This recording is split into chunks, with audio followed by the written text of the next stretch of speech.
Jadi sebenarnya gini, ada yang Bapak tolong koreksi saya kalau saya salah. Jadi Bapak sendiri ingin mengkoreksi persepsi masyarakat bahwa KPK itu identik dengan OTT.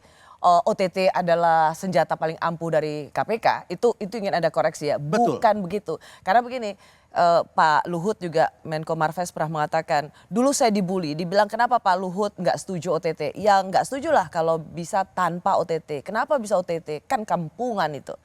Nyadap-nyadap telepon, tahu-tahu nyadap dia lagi bicara sama istrinya. Ya kan, sorry ya, itu nggak benar.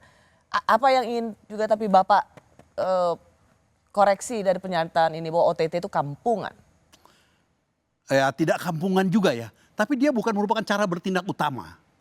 Cara bertindak utama dari sebuah organisasi yang disebut super body, yang disebut KPK itu adalah lewat penyelidikan.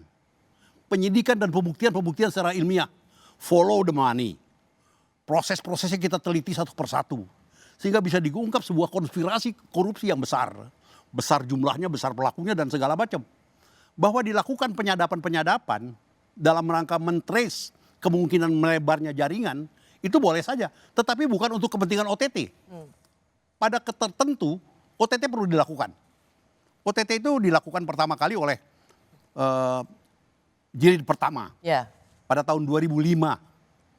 Ketika itu para penuntut umum kami yang sedang menuntut sebuah perkara di Pengadilan Negeri Jakarta Pusat mendapatkan informasi bahwa akan ada penyerahan sejumlah uang yang akan diberikan oleh pengacara tersangka yang sedang diselidiki kepada panitera. Para penuntut umum itu, karena dia juga merangkap penyidik, melapor kepada kami. Lantas saya katakan, tangkap. Caranya bagaimana? Tunggu dia masuk ke dalam kamar, ke dalam ruangan panitera.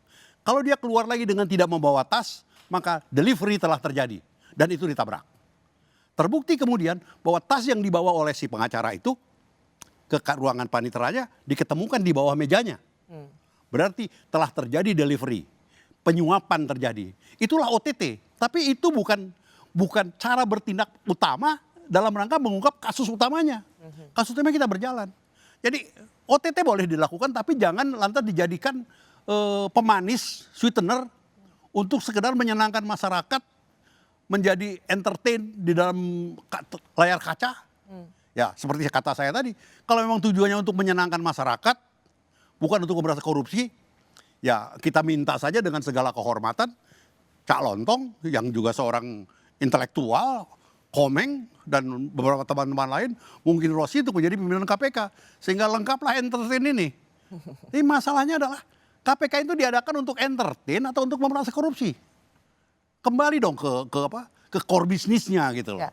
Kalau begitu ada benarnya dong pimpinan KPK sekarang, misalnya yang dikatakan oleh Pak Alexander Marwata ketika ditanya, wah kenapa jarang OTT dan kemudian itu dikaitkan dengan tidak berhasil atau keberhasilan KPK, jangan dilihat dari kasus OTT-nya. Berarti itu ada benarnya dong. Ada benarnya, tetapi bukan berarti bahwa OTT tidak dilakukan, pengungkapan kasus gede juga nggak ada. Itu namanya nggak kerja, gitu loh. Kasus gedenya terungkap oleh kejaksaan, kasus gedenya terungkap oleh kepolisian. Terus KPK apa? Nggak bisa. OTT itu hanya tambahan, tapi kasus gede jangan dilepaskan. Banyak sekali kasus-kasus besar. Jangan karena pakai lantas dilepaskan. Kasus besar yang terjadi kan dari mulai kasus Sabri, kasus BTS, kasus DEP, kasus Bansos. Kemudian sekarang ini timah. Terus muncul lagi katanya logam mulia yang palsu. Itu kan semua objek penyelidikan yang besar yang harus dilakukan. Dan itu harusnya ada di KPK. Bukan harus ada, KPK harus proaktif untuk menyelidiki itu. Pak Ruki, kebetulan Bapak meraise isu ini. Kita tahu Pak Erick Thohir juga melaporkan dugaan korupsi BUMN ke Kejaksaan. Timah juga yang dugaan kerusakan lingkungan 271 triliun itu juga Kejaksaan. Lalu Kementerian Keuangan juga melaporkan dugaan korupsi ke Kejaksaan. Rasanya sekarang orang lebih percaya Kejaksaan daripada KPK. Kan Kompas sudah membuktikan kepercayaan kepada KPK itu lebih rendah daripada DPR. Dulu orang paling percaya kepada KPK. Artinya bahwa aparatur negara setingkat menteri saja sudah tidak begitu percaya kepada KPK, percayanya kepada kejaksaan. sudah sesuai dengan gagasan pertama mengapa KPK itu dibentuk. KPK itu dibentuk dalam konsideran undang-undangnya kan karena aparat penegak hukum yang seharusnya melaksanakan tugas itu tidak perform. Siapa itu? Kejaksaan dan kepolisian. Dan pengadilan. Nah, ketika kejaksaan sudah begitu dipercaya dan sudah perform, ketika kepolisian juga sudah mampu mengikutinya, ketika pengadilan sudah mampu lebih firm untuk mengenai perkara, menurut saya sudah saatnya para politisi itu melakukan peninjauan ulang tentang eksistensi KPK. Wow. Apakah memang masih diperlukan atau tidak? Kalau tidak diperlukan, jangankan KPK. Kita pernah dengar yang namanya lembaga extraordinary yang disebut dengan Kopkamtib. Itu 32 tahun juga akhirnya kan dibekukan. KPK secara term waktu, itu adalah lembaga yang paling berhasil dalam memberantas korupsi dari sisi umur. Ya, tapi Pak, ini baru sekali saya dengar seorang pimpinan KPK atau ketua KPK pertama mengucapkan bahwa emang apakah kita memang masih membutuhkan KPK. Bahkan ketua KPK yang pertama sendiri mengatakan kita sudah tidak perlu KPK lagi, itukah yang ingin Bapak katakan? Mari kita sama-sama mereview, terutama para penyelenggara negara. KPK itu seperti tongkat yang diperlukan oleh orang yang mengalami cedera kaki. Ketika kakinya sudah menjadi kuat kembali untuk lari, tongkat ini sudah saatnya ditanggalkan.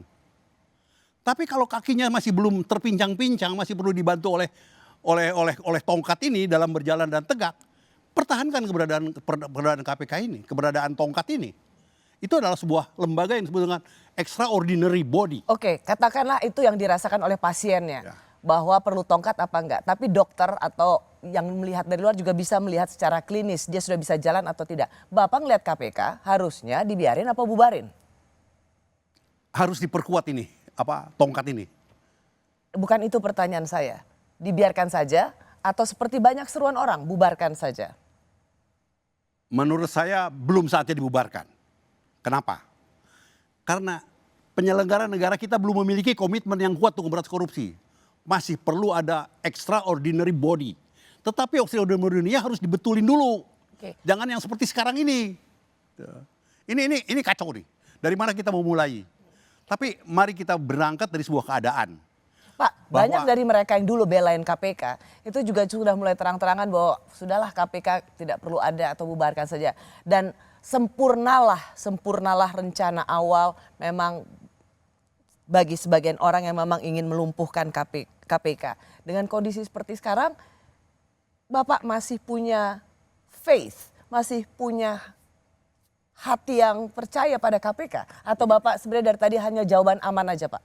KPK itu adalah sebuah lembaga ad hoc. Paham. Pertanyaan saya sekarang, jadi menurut Bapak dengan kondisi yang seperti sekarang dibiarin aja atau misalnya katakan extraordinary action, sesuatu yang harus dilakukan. Tadi Bapak bilang dikuatkan, tapi dikuatkan seperti apa? Nah, sebagai sebuah lembaga ad hoc itu bisa saja dibubarkan ketika tugasnya memang sudah selesai. Oke. Itu ad hoc. Nah, masalahnya sekarang pertanyaan saya kembalikan. Sudah selesaikah tugas memberantas korupsi kita? Jawabannya belum, masih jauh. Korupsi masih terjadi di mana-mana. Dengan kata lain, saya ingin mengatakan bahwa kita masih memerlukan sebuah lembaga ad hoc anti korupsi. Seperti yang sekarang kah? Tidak seperti yang sekarang, harus direview, harus diperbaiki karena yang sekarang ini sudah banyak mengecewakan. Itu masalahnya. Tetap dipertahankan, tapi lakukan review. Lakukan perbaikan-perbaikan. Di mana kelemahan-kelemahannya?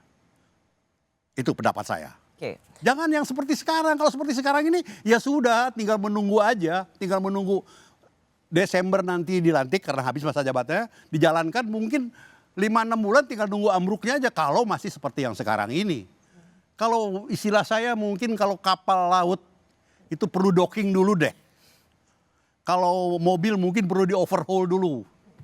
Dicek dulu segala macam baru setelah itu kemudian dipilih supirnya, awak kapalnya yang piawai menjalankannya kembali. Sebentar lagi tim pansel sudah dibentuk dan sekarang sedang menunggu calon-calon pimpinan KPK. Tapi saya akan mau menanyakan Pak Ruki soal ini. Cuman memang masih ada yang saya ingin tanyakan Bapak karena sepanjang sejarah KPK berdiri belum pernah terjadi secara berurutan Ketua KPK jadi tersangka kasus pemerasan dan suap, Wakil Ketua KPK-nya juga tersangkut kasus pelanggaran etis sehingga mengundurkan diri. Rasanya memang lembaga ini adalah lembaga di mana pimpinannya justru yang sama sekali tidak memberikan teladan, tapi kok rasanya nggak ada malunya.